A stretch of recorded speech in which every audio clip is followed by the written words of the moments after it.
खोपोली ताकई रस्त्याचे काम अखेर मार्गी। मुख्याधिकारी डॉक्टर पंकज पाटील यांच्याकडून पाहणी। गावची खबर न्यूजने या पाहणीचा घेतलेला हा वृत्तांत।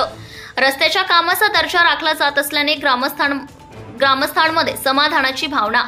खोपोली नगरपालिकेच्या हद्दीतील ताकई रस्त्याचे काम अखेर मार्गी लागले आहे।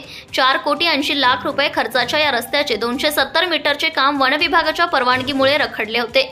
मुख्याधिकारी डॉक्टर पंकज पाटील यांच्या मार्गदर्शनाखाली पालिका प्रशासनाने सर्व परवानग्या आणल्यानंतर युद्ध पातळीवर या रस्त्यांचे काम सुरू आहे। मुख्याधिकारी डॉक्टर पंकज पाटील यांनी मंगळवारी टीमसह रस्त्यांची पाहणी करून कामाचा आढावा घेतलाय। खोपोली नगरपालिकेच्या हद्दीतील ताकई रस्त्याच्या कामासाठी MMRDAच्या माध्यमातून 4,80,00,000 रुपयांचा निधी उपलब्ध झाला होता।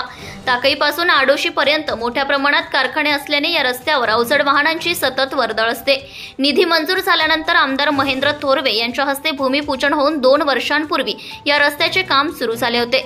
वन विभागाची अडचण, स्थानिक शेतकऱ्यांचा प्रश्न, रस्त्याच्या मध्ये येणारे विजाचे खांब, पालिकेच्या जलवाहिन्या आणि मोठ्या प्रमाणात सुरू असलेली वाहतूक यामुळे या रस्त्याचे काम रखडले होते। मुख्याधिकारी डॉक्टर पंकज पाटील यांनी पालिकेचा पदभार स्वीकारल्यानंतर या रस्त्याच्या कामाला प्राधान्य दिले होते। रस्त्यामध्ये अडथळा ठरणारे विजेचे पोल बाजूला काढून बोनसर सोसायटी समोर मोरीचे काम करून 210 मीटर डांबरीकरण आणि रखडलेला 60 मीटर सिमेंटचा रस्ता पूर्ण करण्याचे काम सध्या सुरू आहे। रस्त्याचे काम करताना दर्जा राखला जात असल्याने ग्रामस्थांमध्ये समाधान आहे। मंगळवारी दुपारी मुख्याधिकारी डॉक्टर पंकज पाटील यांनी या रस्त्यांच्या कामाची पाहणी केली। यावेळी त्यांच्या समवेत नगर अभियंता अनिल वाणी, कनिष्ठ अभियंता सतीश हडप, ठेकेदाराचे सुपरवायझर गणेश रोकडे आदी उपस्थित होते। Subscribe now and press the bell icon. Never miss an update.